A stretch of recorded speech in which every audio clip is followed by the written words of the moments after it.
Hello नमस्कार दोस्तों, मेरा नाम है अमर सिंह और आप देख रहे हैं ई4ई। दोस्तों आज की इस वीडियो में हम बात करेंगे कि जो विद्यार्थी बीएड कर रहे हैं वो अपने बीएड की एग्ज़ाम की तैयारी किस प्रकार कर रहे हैं। दोस्तों वीडियो शुरू करने से पहले यदि आप हमारे यूट्यूब चैनल पर पहली बार आएँ तो हमारे यूट्यूब चैनल सब्सक्राइब करें, साथ में बेल आइकन को दबा दें ताकि जब भी हम कोई नई वीडियो बनाएँ तो उसका नोटिफिकेशन आपको प्राप्त हो सके। तो दोस्तों चलते हैं और देखते हैं हम अपने बीएड एग्ज़ाम की तैयारी किस प्रकार अच्छे से कर सकते हैं। दोस्तों बीएड एग्ज़ाम की तैयारी से पहले आपको सबसे पहले ये समझना चाहिए कि आपका बीएड का जो क्वेश्चन पेपर है वो किस प्रकार का आएगा, कितने सेक्शन होते हैं, क्या उनके नंबर होते हैं। तो दोस्तों बीएड एग्ज़ाम जो होता है वो आपका 100 नंबर का होता है और बीएड एग्ज़ाम जो क्वेश्चन पेपर है वो 3 पार्ट में होता है, सेक्शन ए, सेक्शन बी और सेक्शन सी।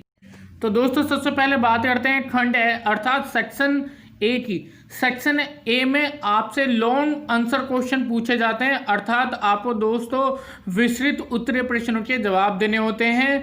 ये आपको लॉन्ग क्वेश्चन दिए जाते हैं जिनका आपको जवाब देना होता है। उसके बाद दोस्तों बात करते हैं सेक्शन बी अर्थात खंड बी की। इसमें आपको शॉर्ट आंसर क्वेश्चन पूछे जाते हैं।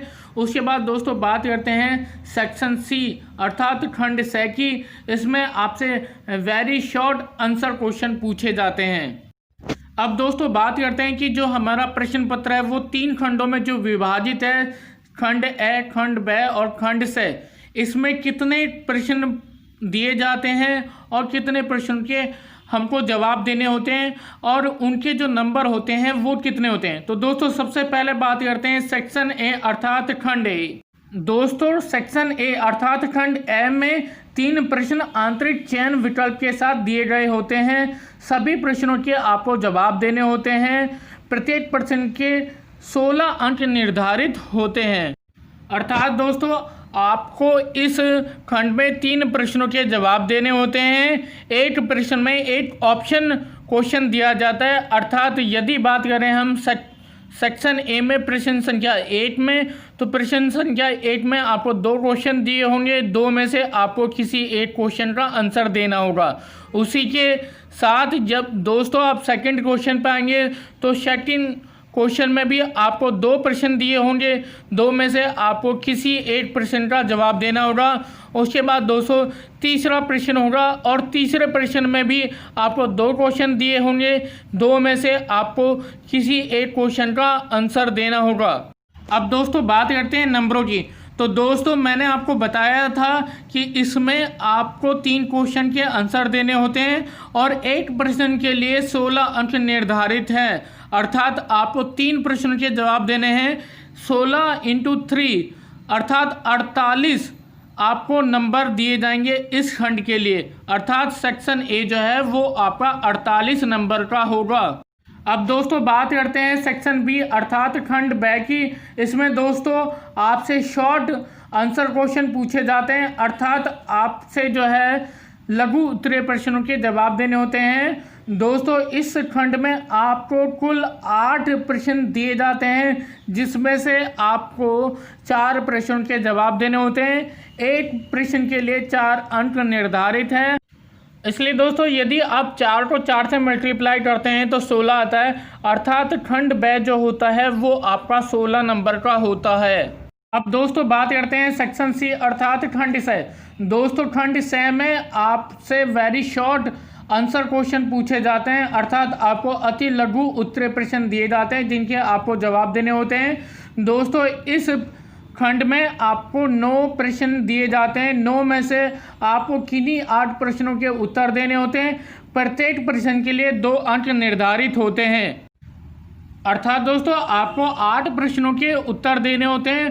प्रत्येक प्रश्न के लिए 2 अंक निर्धारित होते हैं। 8 को जब 2 से मल्टीप्लाई करते हैं तो 16 आता है अर्थात दोस्तों सेक्शन सी जो है खंड सी जो है वो आपका 16 नंबर का होता है। दोस्तों यदि आप तीनों खंडों के नंबरों की बात करें तो सेक्शन ए खंड ए जो है वो 48 नंबर का होता है।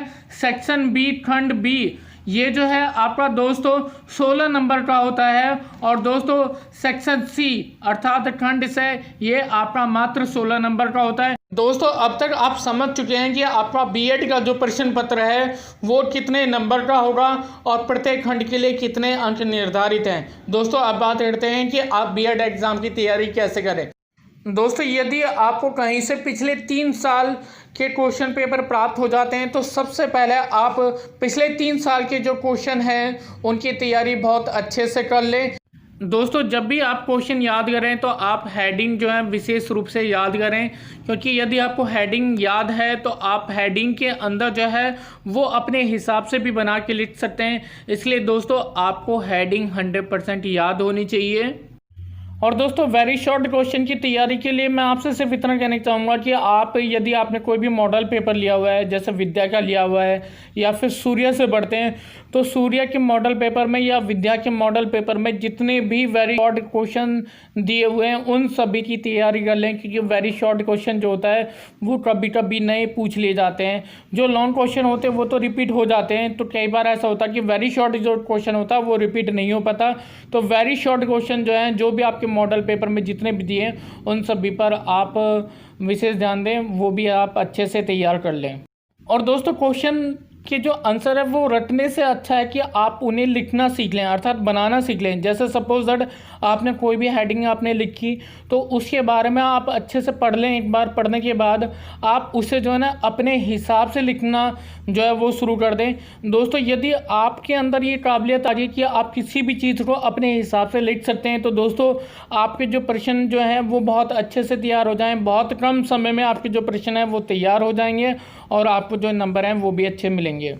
तो दोस्तों आपको जो हेडिंग है वो विशेष रूप से याद करनी है और हेडिंग के अंदर जो है जो भी आपको लिखना है वो आपको आना चाहिए, बना के लिखना आना चाहिए। कि यदि आपको सपोज दैट आपको कोई हेडिंग सपोज दैट कोई भी हेडिंग आपको याद आ गई तो आपके अंदर ये काबिलियत होनी चाहिए कि उस हेडिंग के अंदर आप अपने हिसाब से बना के लिख दें। और दोस्तों हेडिंग को हम लिख लिख के याद करें, क्योंकि दोस्तों जब भी हम ओरली कोई भी चीज़ याद करते हैं तो हम उसे बहुत जल्दी भूल जाते हैं, लेकिन कोई भी चीज़ यदि हम लिख के याद करते हैं तो वो हमें लंबे समय तक याद रहती है। तो दोस्तों मैं आपसे सिर्फ ये कहना चाहूँगी कि हेडिंग जो है वो आप लिख के याद करें ताकि वो हेडिंग जो है वो आपको लंबे समय तक याद रहे। इसके अलावा दोस्तों आप अपनी हेड राइटिंग पे विशेष ध्यान दें। दोस्तों यदि आपकी हेड राइटिंग अच्छी है तो आपको जो नंबर है वो ज़्यादा अच्छे मिल जाते हैं, और दोस्तों यदि आपके हेड राइटिंग जो है वो ख़राब है तो आपको नंबर जो है थोड़े से ख़राब मिलते हैं। तो दोस्तों आप अपनी हेड राइटिंग पे विशेष ध्यान दें।